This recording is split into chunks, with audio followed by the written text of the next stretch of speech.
Begin with breaking news that could impact thousands of Connecticut families.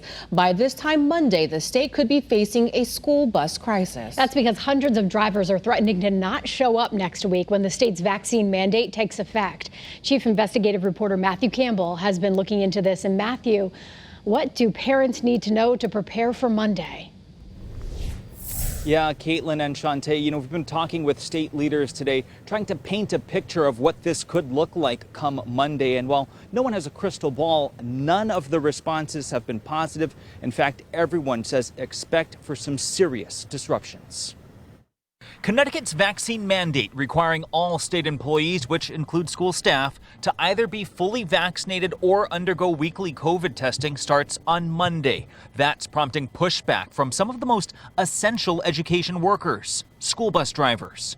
We estimate it could be another 300 to 400 drivers that are not going to show up. John Hipsher is the vice president of Connecticut's School Transportation Association. On a taping of CT 21, which airs in full on Sunday, he says this could be bad. I would say the parents ought to expect additional delays, further patience from what we've already been asking from them.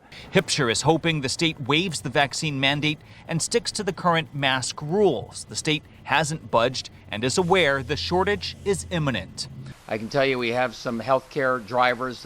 They'll be able to step in and help for some of those kids with special needs. So what could this look like on Monday? Take a look at this picture being painted by Winchester Public Schools. This Facebook post warns of condensed routes. This has resulted in more students on a bus and longer ride times. Going forward, if this trend continues, we may need to consider increasing the walking distance to school, changing the start and end times of select schools, altering individual student schedules, parent pickup, drop-off, etc.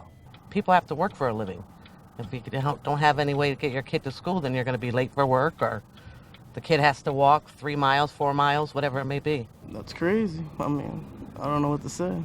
Families are stunned, so the I-Team reached out to Durham, First Student, DATTCO, and M&J, looking for specifics about their routes next week. DATTCO, which serves 26 Connecticut districts, tells Eyewitness News they've already had 5 to 10 drivers walk off the job. DATTCO has reached out to districts, letting them know how many drivers are not vaccinated. They tell Eyewitness News they will not pull non-compliant drivers off routes unless districts specifically request it. These kids really need to go back to school and stay in school. So I think the bus drivers need to get vaccinated. All right, now coming up at 6 o'clock, we're going to dig deeper into what DATTCO is doing. We wanted to know if sending out unvaccinated workers out onto the road is violating any laws. We have those answers coming up at 6. But for now, that is the latest live here in East Hartford.